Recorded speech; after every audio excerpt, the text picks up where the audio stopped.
en adorar. Es innato, está dentro de nosotros. Vamos a hacer una hipótesis, un cuadro imaginario. Nace un niño, lo separamos de la sociedad, le damos todo lo que necesita para sobrevivir, pero él crece solo, sin comunicación con nadie. Lo estamos observando por unas paredes de vidrio.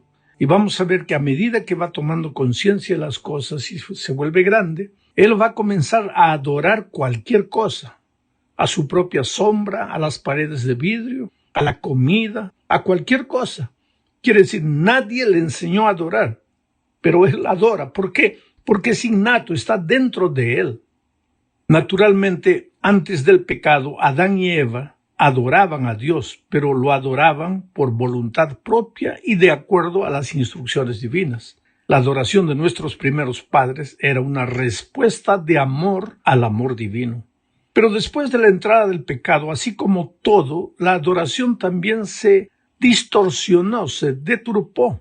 Hoy, seres humanos pecadores, aún redimidos por la sangre de Jesucristo, adoramos a cualquier cosa. Y si adoramos a Dios, a veces lo hacemos a nuestra manera y no al modo como Dios desea ser adorado. Entonces, en la educación, como dije al inicio, si educación es formar al ser humano, tiene que haber un tópico para enseñar al ser humano a adorar de la manera correcta. Empecemos hablando del hecho de que todos adoramos a algo. En el Antiguo Testamento algunos adoraban al faraón. En otras ocasiones y en otras tierras la gente adoraba a estatuas de peces, dioses de varias cabezas y otras supuestas deidades. Algunos adoraban al sol, a la luna, a las estrellas. En la actualidad la mayoría es demasiado sofisticada para inclinarse ante una estatua de una rana, pero aparentemente no tienen ningún escrúpulo para arrodillarse delante de la imagen de un ser humano considerado santo o de adorar sus propias ideas. Sin embargo, esto no significa que los seres humanos, incluso aquellos secularizados, no adoren a cualquier cosa. Adoran al dinero, al poder, al sexo, a ellos mismos, a estrellas de rock, a actores, a políticos. Y muchas veces dentro de la iglesia se adora seres humanos, pastores, líderes religiosos. Es por eso que los seres humanos debemos evitar que las personas sigan a seres humanos y debemos orientarlas a seguir a Jesucristo y solamente a Jesús, porque es fácil equivocarse en la adoración, el objeto de la adoración. El otro día alguien me dijo, sí, pastor, pero a Dios no lo podemos ver, pero al pastor podemos ver. Espera un poco. Así que porque no puedes ver a Dios, vas a concentrar tu atención en el ser humano. Mucho cuidado. Ahí está el peligro. Hay peligros imperceptibles en esto de la adoración.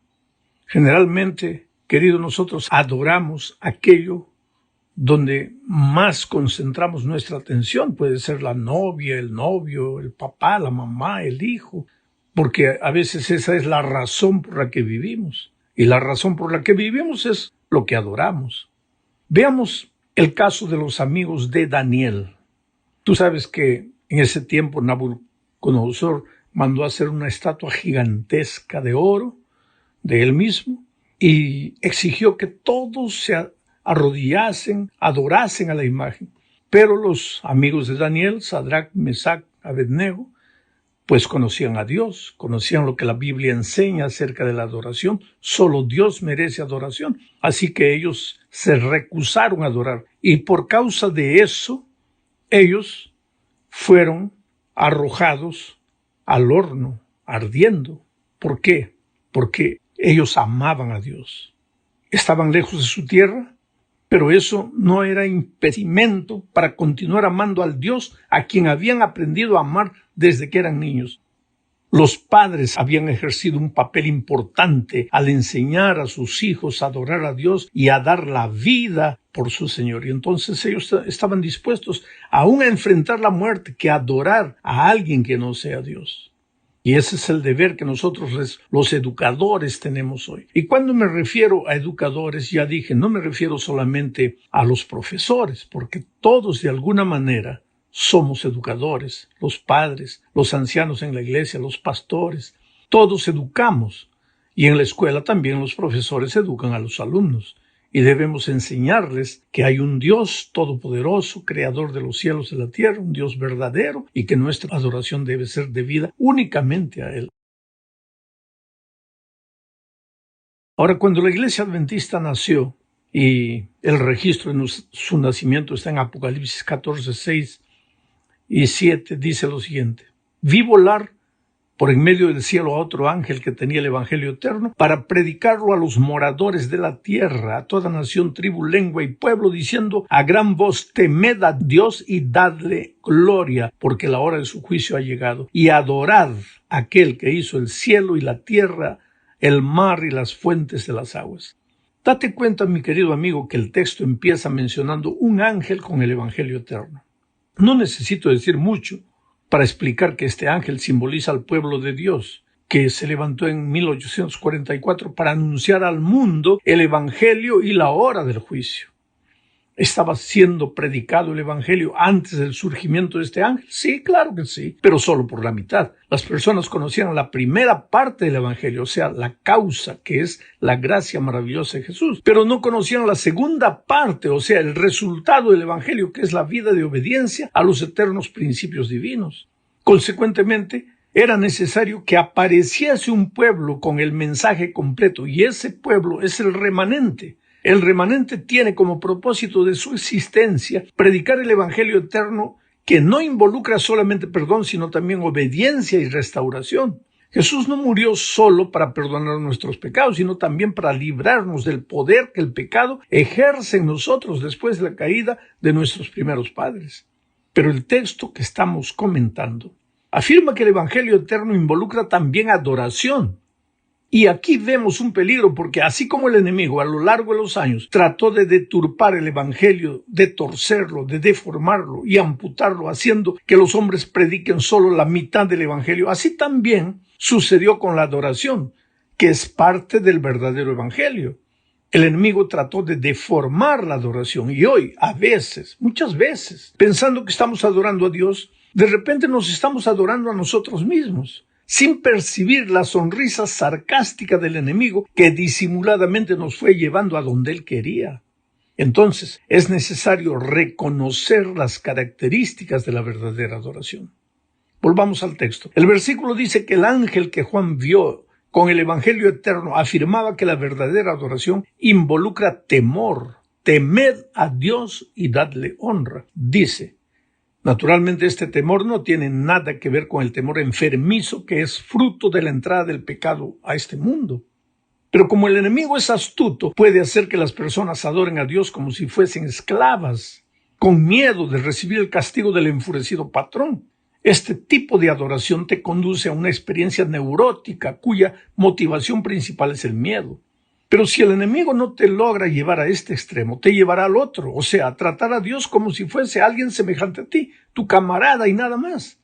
Pero el texto declara que la verdadera adoración involucra temor en el sentido de respeto y reverencia. Dios es un Padre maravilloso, no quiere esclavos, desea que sus hijos sean sus hijos. No busca máquinas programadas para obedecer, anhela seres que voluntariamente le adoren porque reconocen la soberanía divina y la dependencia humana.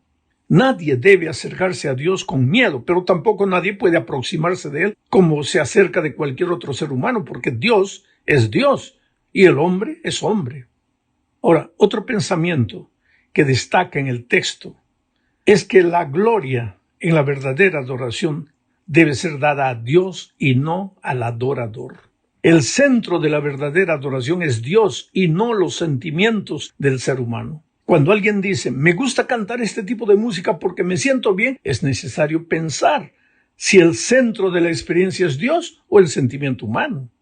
Cuando alguien defiende un tipo de música, sea antigua, sea moderna, pero la defiende con uñas y dientes al punto de agredir el espíritu de unidad de la iglesia, es necesario pensar si el centro de la adoración es Dios o es un estilo de música. La adoración solo la merece Dios. ¿Y cuál es la razón? La razón es que la hora de su juicio ha llegado. Quiere decir que el verdadero evangelio y la verdadera adoración incluyen también un sentido de rendimiento de cuentas. No es solo haz las cosas como quieras, sino hazlas como yo te digo, porque un día, quieras o no, vas a tener que dar cuenta. El juicio involucra la idea de rendimiento de cuentas. Hay un juez que todo sabe, conoce las verdaderas intenciones. Tú puedes decir cosas muy bonitas con la boca y esconder sentimientos egoístas en tu corazón, pero llega el día en que todo eso será expuesto, porque Jesús no es solo tu redentor, sino también tu juez. Vamos a la segunda parte de este estudio. Hablaremos aquí de la herencia espiritual que dejamos a nuestros hijos. Israel es un ejemplo en este sentido. Los abuelos repetían a los hijos, y esos hijos a sus hijos, y esos hijos a sus hijos. No solo repetían, sino escribían verdades eternas en los dinteles de las puertas. El muchacho israelita, cada vez que iba a salir de casa, ya veía esa verdad registrada, escrita. Había escuchado del papá, pero ahora lo tenía también escrito. Los salmos eran una manera maravillosa como esas verdades eran transmitidas, porque los salmos eran cantados, y cada vez que el muchacho cantaba esos salmos, fijaba esas verdades en su mente y en su corazón. Leamos el Salmo 78, versículos 1 al 3. Dice: escucha, pueblo mío, mi ley. Esa mi ley no se refiere a los 10 mandamientos, sino a todo el Torá, a toda la enseñanza divina, incluyendo también los 10 mandamientos. Escucha, pueblo mío, mi ley. Inclinad vuestro oído a las palabras de mi boca. Abriré mi boca en proverbios. Hablaré cosas escondidas desde tiempos antiguos, las cuales hemos oído y entendido, que nuestros padres nos las contaron. Cosas antiguas que no eran entendidas fueron entendidos. ¿Por qué? Porque nuestros padres nos las contaron, nuestros maestros, nuestros profesores. ¿Y por qué? Porque Israel había recibido la orden divina y fue una de las cosas que conservaron hasta el final, el repetir y repetir para sus hijos, el enseñar. Educación es repetir el mismo concepto una y otra vez, de diferentes formas, en diferentes circunstancias, pero repetir el mismo concepto hasta tener la seguridad de que el alumno o el hijo o la persona ha asimilado ese concepto. Vamos ahora a la tercera parte. Aquí hablemos de las palabras de Jesús a la mujer samaritana. Leamos Juan 4:24. Dice: Dios es espíritu, y los que le adoran en espíritu y en verdad es necesario que adoren. Estas palabras Jesús dijo a la mujer samaritana porque la mujer samaritana estaba solitaria, no tenía nada en su corazón, una mujer vacía. Cada mañana se levantaba, iba al pozo, sacaba agua, llevaba el agua para la casa. Al día siguiente ya el balde estaba vacío, volvía a traer agua. La mujer samaritana simboliza al ser humano de corazón siempre vacío, pero se encontró ese día con Jesucristo, y Jesús quiso llevarla a entender la naturaleza de la salvación. Le habló del agua de la vida, y la mujer no mostró un interés inmediato en el agua, sino que se fue al tema de la adoración, porque le dijo: tú eres judío, yo soy samaritana. Los judíos adoran de esta manera, nosotros los samaritanos adoramos de esta manera. Y la respuesta de Jesús entonces fue: Dios es espíritu, y los que le adoran en espíritu y en verdad es necesario que le adoren. La palabra espíritu aquí podría ser usada como sinónimo de corazón. Dios, tú no lo puedes tocar, tú no lo puedes ver, pero tú le puedes servir con el corazón. Y tienes que adorarlo con el corazón. Por eso yo siempre digo que el mejor instrumento para la adoración no es ni guitarra, ni piano, ni órgano. El mejor instrumento para adorar es el corazón. Tú puedes adorar con cualquier instrumento, pero si tu corazón está polucionado por el pecado, tu adoración no llega a Dios. En lugar de llevarle el cordero, le estás llevando el fruto de la tierra. Y por más bonito que te parezca el fruto de la tierra, no agrada a Dios. Porque lo que le agrada a Dios es un corazón limpio, un corazón transformado por su gracia. La mujer no entendía esto. En lugar de aceptar el perdón de Jesucristo y nacer en Cristo, ella estaba más preocupada en las exterioridades de la adoración. Y Jesús le dijo: no te preocupes con eso, Dios es espíritu, adora con tu corazón. Y si tú quieres que el Señor acepte tu adoración, es necesario que también le adores en verdad, con autenticidad, con sinceridad. pero no solo una sinceridad ciega, sino una sinceridad a la luz de la palabra de Dios. La palabra de Dios es la verdad. La verdadera adoración involucra el corazón, la honestidad, pero a la luz de la palabra de Dios. Porque hay personas que sinceramente pueden estar equivocadas, porque no abren la palabra de Dios para ver lo que la palabra de Dios dice. Hablemos ahora de la hermosura de su santidad. Esta es la cuarta parte de nuestro estudio. Los educadores tenemos la misión de enseñar al pueblo a adorar con el corazón y a adorar con la verdad. Pero ahora leamos el primer libro de Crónicas, capítulos. Deberíamos leer todo el capítulo 16, pero yo solo voy a leer el versículo 1, 2 y 4. Dice, así trajeron el arca de Dios y la pusieron en medio de la tienda que David había levantado para ella, y ofrecieron holocaustos y sacrificios de paz delante de Dios. Y cuando David acabó de ofrecer el holocausto y los sacrificios de paz, bendijo al pueblo en el nombre de Jehová, y puso delante del arca de Jehová ministros de los levitas para que recordasen y confesasen y lo hacen a Jehová Dios de Israel. Este incidente ocurrió cuando David terminó de construir una tienda, un tabernáculo gigantesco para la adoración a Dios. Dios no le permitió construir a David el templo, eso lo hizo Salomón. Pero David construyó un tabernáculo gigantesco. Hasta ese momento el arca había ido de un lugar a otro acompañando al pueblo de Israel. No voy a detenerme en este aspecto, es largo y es interesante. Finalmente fue traído a Jerusalén el arca y ese día fue un día de adoración, de fiesta. Siempre que recibimos un milagro de Dios debemos estar dispuestos a adorar.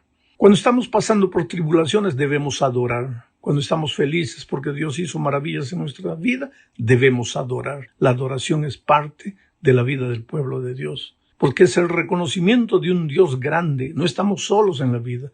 Él está guiando nuestros pasos. Bueno, ese día fue un día de adoración, de alegría, de júbilo, y dice el texto bíblico que fueron colocados al lado del arca levitas para loar a Dios, para recordar, para confesar y loar a Dios. Pero el versículo 29 de este capítulo que estamos leyendo, Primera de Crónicas, capítulo 16, el versículo 29 dice, dad a Jehová la honra debida a su nombre, traed ofrenda y venid delante de él, postraos delante de Jehová en la hermosura de su santidad. Interesante, hay mucho que comentar aquí, pero el tiempo es corto. Nunca el pueblo de Israel llegaba para adorar al templo de manos vacías. Y un ejemplo lo tenemos en la viuda, esa viuda que llevó una monedita mientras los otros iban haciendo caer abultadas sumas de dinero. La viuda llegó por un canto, sin ser reconocida, medio con vergüenza, llevando lo único que tenía, una monedita. Porque el pueblo de Israel nunca adoraba de manos vacías. Lleva a Dios lo que tengas, lo que puedas. Y si no tienes nada, llévale tu corazón. Pero por favor no me digas, le estoy trayendo mi corazón cuando estás dejando algo. Lleva a Dios, porque para Dios adoración de manos vacías no es adoración. Y cuando digo de manos vacías, no quiere decir que no tengas nada en tu mano. Lo que quiero decir es que ten la seguridad de que le estás ofrendando a Dios hasta de tu necesidad, hasta de tu pobreza, hasta de tu carencia. Pero le estás llevando a Dios lo mejor que tienes, la monedita más nueva que encuentres, el billete más nuevo que encuentres. El valor no interesa, pero ofréndale a Dios lo mejor. Eso es parte también de la adoración. Y canta con tus labios, con tu boca, canta con tu corazón. Dale a Dios lo mejor. ¿Por qué? En la hermosura de su santidad, en la hermosura de su ser, de su amor, de su misericordia y de su gracia. Ríndele todo lo que tengas y lo que puedas a Dios. Llegamos al fin de este estudio hablando de la idolatría en la educación. ¿Qué significa eso? Idolatría en la educación. Leamos Marcos 7, 7 al 9. Pues en vano me honran enseñando como doctrinas mandamientos de hombres, porque dejando el mandamiento de Dios, os aferráis a la tradición de los hombres, los lavamientos de los jarros y de los vasos de beber, y hacéis otras muchas cosas semejantes. Les decía también, bien invalidáis el mandamiento de Dios para guardar vuestra tradición. ¿En qué consiste la idolatría de la adoración? Yo estaba viajando una vez en un avión y mi compañero al lado era un ateo. Y de repente comenzamos a hablar y él descubrió que yo era pastor. Le dije que era pastor y él me dijo, bueno, disculpe, yo soy ateo, yo no creo en Dios. Y él defendía apasionadamente sus ideas. Yo trataba de evitar discusión, pero él defendía sus ideas. Llegamos al tema de la adoración y él dijo que no adoraba nada y no adoraba a nadie, porque nadie era digno de su adoración. Pero sin darse cuenta, él estaba adorando a sus ideas. Él estaba adorando sus argumentos. Él adoraba lo que pensaba, porque no hay nadie que diga no adoro a nada. ¿Sabes cuál es el peligro de la idolatría en la educación? Que tú consideres más importante lo que los seres humanos dicen que lo que la palabra de Dios dice. Que tú consideres de más relevancia lo que tal educador, lo que tal filósofo, lo que tal pastor, lo que tal autoridad dijo. Y yo lo digo eso por experiencia, ¿sabes? Porque he dado cursos de posgrado en varias escuelas de teología nuestras y yo me doy cuenta la importancia que se le da a cada frase, porque esta frase lo dijo fulano de tal, porque esta frase lo dijo fulano de tal, porque esta frase lo dijo el pensador tal. Pero todas esas frases lo dice la palabra de Dios y el espíritu de profecía. Pero nosotros no le damos importancia. ¿Por qué? Porque nos impresiona, parece que nos sentimos más importantes cuando mencionamos seres humanos de este mundo falibles. Y daríamos la impresión, tal vez, pensamos así, de que si mencionamos solo Biblia y espíritu de profecía, somos gente de superficial. Pero queridos, yo quisiera mencionar a los grandes doctores del mundo, pero decir que todos ellos han copiado o de la palabra de Dios o del espíritu de profecía, porque eso está escrito. ¿Cuál es la idolatría de la educación?